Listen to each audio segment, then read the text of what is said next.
నిన్నటి దినాన ఒక తల్లి వచ్చింది, పెద్దావిడ మనవరాలను తీసుకొచ్చింది.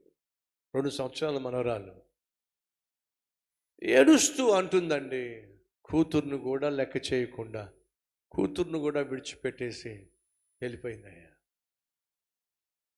అరే కన్న కూతురు అవసరమా, లేకపోతే అక్రమ సంబంధం ఏర్పరచుకున్న వాడు గొప్ప? చెప్పండి. కన్న కూతురు కంటే అక్రమ సంబంధం గొప్ప.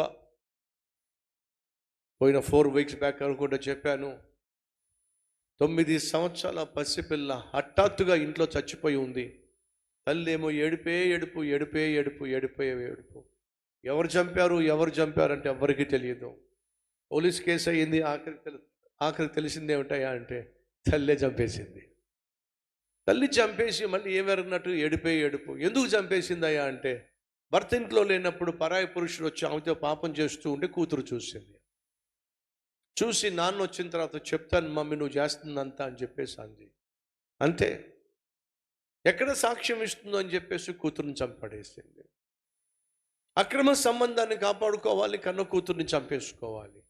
ఈరోజు ఈ అక్రమ సంబంధాలు ఎక్కడి దాకా వెళ్తున్నాయి అంటే కట్టుకున్న భర్తను చంపేస్తున్నారు, కట్టుకున్న భార్యను చంపేస్తున్నారు, ఆఖరికి బిడ్డలను కూడా చంపడేస్తున్నారు.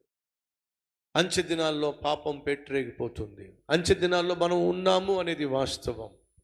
సో అనుకోకండి పెళ్ళైన తర్వాత కోరికలు అదుపులో ఉంటాయి అని చెప్పి, కానే కాదు.